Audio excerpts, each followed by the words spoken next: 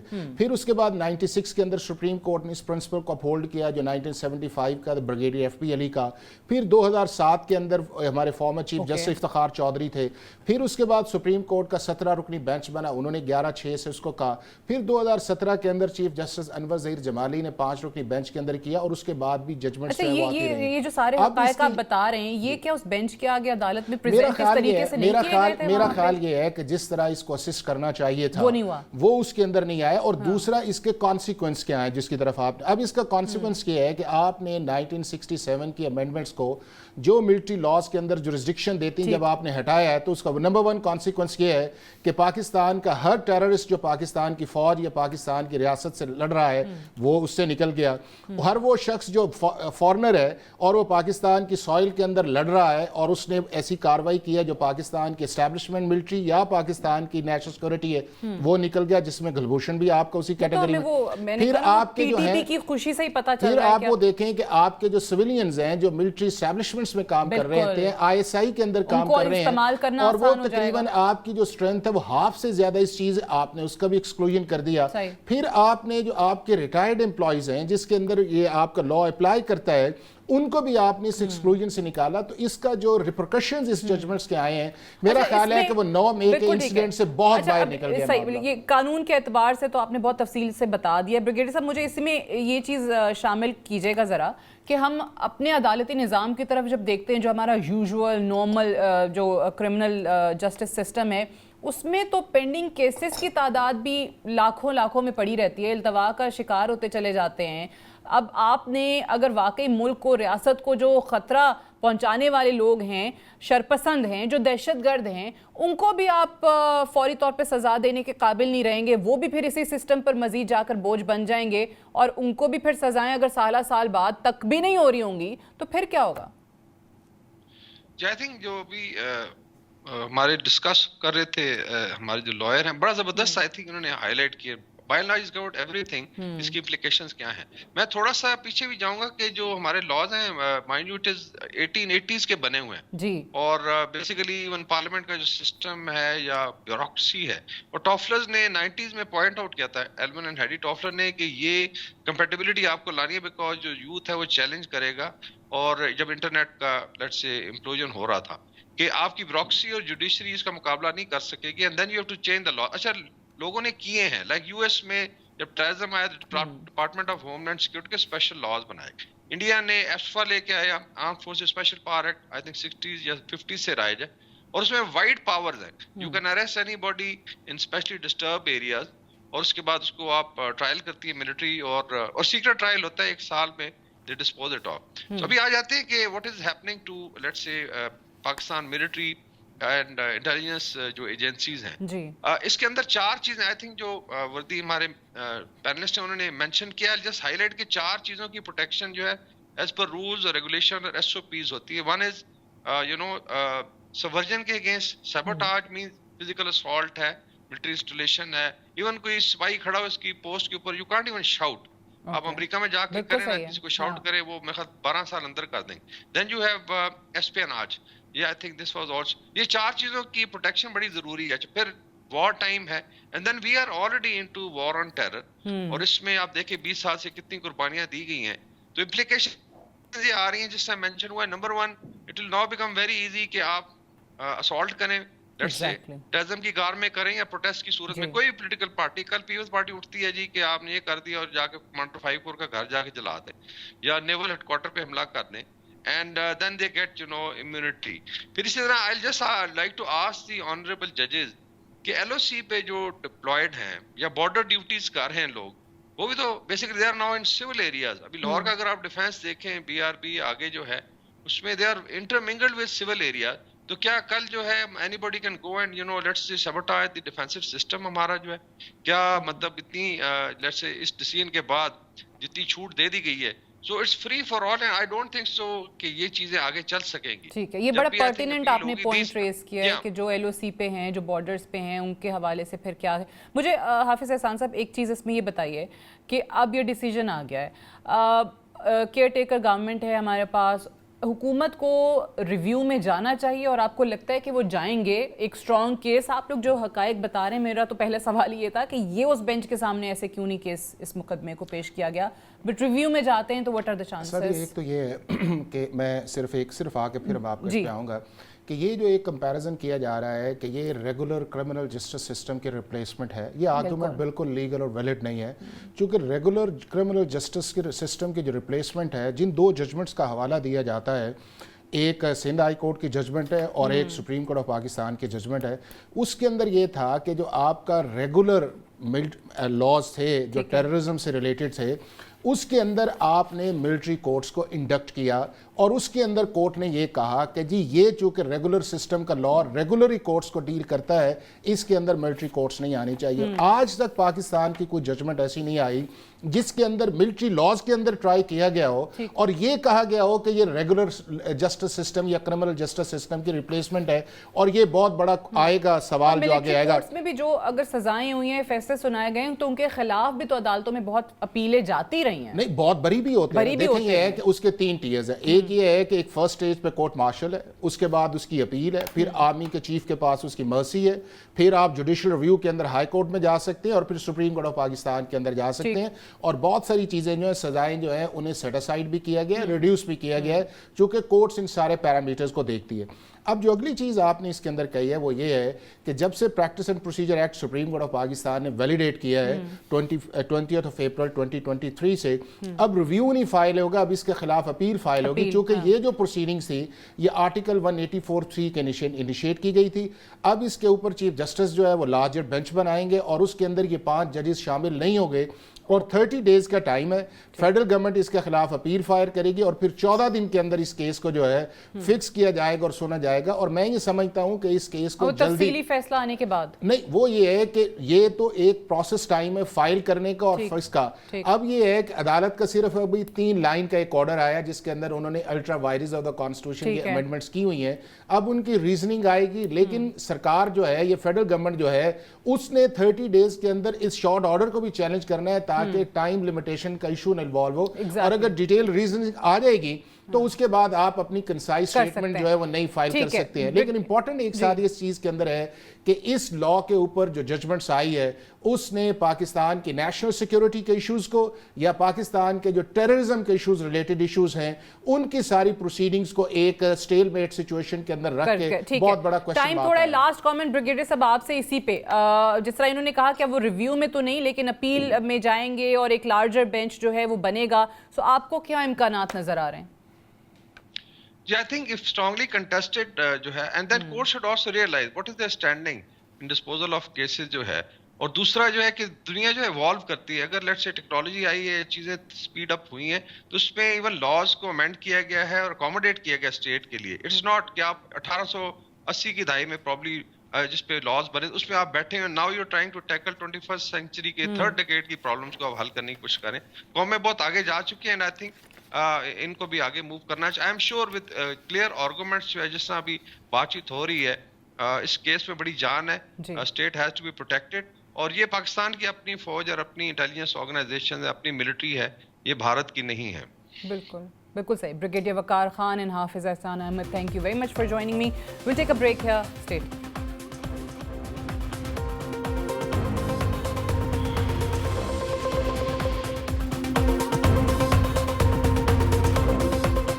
مغربی ممالک کا ماننا ہے کہ غزہ میں اسرائیل اور حماس کے مابین جنگ جاری ہے. جو بھی کہہ رہا ہے کہ یہ ایک جنگ ہے, اس کو یہ جھوٹ بولنا بند کرنا ہوگا. یہ بالکل ایک سفید جھوٹ ہے. غزہ میں جنگ بالکل نہیں, یہ جنگ نہیں ہے. حقیقت یہ ہے کہ غزہ میں ماڈرن تاریخ کی نسل کشی جاری ہے, جسے اپنے آپ کو مہذب کہلانے والی دنیا سوشل میڈیا کے ذریعے لائیو اپنے موبائل فونز پر دیکھ رہی ہے. اور اپنے آپ کو انتہائی بے بس اور لاچار محسوس کر رہی ہے۔ غزہ میں جینوسائیڈ کا سلسلہ جاری ہے۔ مغربی ممالک کی عوام غزہ میں جاری نسل کشی کے خلاف سڑکوں پر احتجاج کرتی ہوئی نظر آ رہی ہے، مگر مغربی ممالک کے حکمران گونگے اور بہرے بنے صہیونی ریاست کی خوشنودی میں مصروف ہیں۔ مغربی ممالک کے حکمران انسانیت سے نظریں چرا رہے ہیں۔ امریکہ کا سب سے شرمناک کردار سامنے آ رہا ہے۔ قتل عام تو ایک طرف، امریکی صدر جو بائیڈن غزہ میں شہید ہونے والوں کی تعداد پر بھی شکوک کا اظہار کر چکے ہیں، جبکہ انسانی حقوق کی تنظیمیں اعداد و شمار کو درست قرار دے رہی ہیں۔ اسرائیلی وزیر خارجہ ایلی کوہن کا کہنا ہے کہ حماس کو ایسے ختم کرنے کا ارادہ ہے جیسے دنیا نے نازیز اور داعش کو ختم کیا تھا۔ جناب وزیر خارجہ صاحب، آپ حماس کو نہیں، فلسطینی عوام کی نسل کشی کرنے پر تلے ہوئے ہیں، اور آپ نے ایک کلیکٹو پنشمنٹ کا سلسلہ جاری رکھا ہوا ہے۔ اسرائیلی وزیر اعظم بنجامن نیتن یاہو کا کہنا ہے we are the people of light, they are the people of darkness, یعنی ہم روشنی کے لوگ ہیں اور حماس اور فلسطینی عوام تاریکی کے لوگ ہیں۔ کیا روشنی سے تعلق رکھنے والے حکمران نسل کشی کے مرتکب ہوتے ہیں؟ ننھے معصوم بچے جن کی جانیں لی جا رہی ہیں، کیا ان کا تعلق تاریکی سے ہے؟ غزہ میں خوراک، ادویات، پانی، پیٹرول اور انٹرنیٹ کی بندش پیدا کر دینا کیا روشنی سے تعلق رکھنے والوں کو زیب دیتا ہے؟ صہیونی ریاست، مغربی حکمران جن کی اشیرباد سے خون کا کھیل جاری ہے، یا مسلم ممالک کے وہ حکمران جنہوں نے معصوم فلسطینی عوام کے نسل کشی پر خاموشی طاری کی ہوئی ہے، سب کے سب تاریکی کے لوگ ہیں اور ان کا روشنی سے کوئی تعلق نہیں ہے۔ بہتر ہوگا بنجامن نیتن یاہو کو تاریکی کا وزیر اعظم کہا جائے۔ حقیقت یہ ہے کہ آج گزشتہ 23 دن سے غزہ کی عوام کے خلاف جارحیت جاری ہے، جس میں اب تک 8000 کے قریب افراد شہید ہو چکے ہیں، جن میں شہید ہونے والے بچوں کی تعداد 3500 تک پہنچ چکی ہے، اور غزہ اب مکمل طور پر ایک کھنڈر بن چکا ہے جہاں ہر طرف بے بسی دکھائی دے رہی ہے۔ آج کے اس ایڈیٹوریل کو ہم اس نقطے پر کنکلوڈ کرتے ہیں کہ امریکہ اور اسرائیل شاید آج طاقت کے نشے میں دھت ہیں، اور وہ یہ سمجھنے سے قاصر ہیں کہ مستقبل میں تاریخ دونوں ممالک کو تاریکی کی طاقتوں کے طور پر یاد رکھے گی۔ ظلم پھر ظلم ہے، بڑھتا ہے تو مٹ جاتا ہے۔ That's all for tonight. Good night and Allah Hafiz.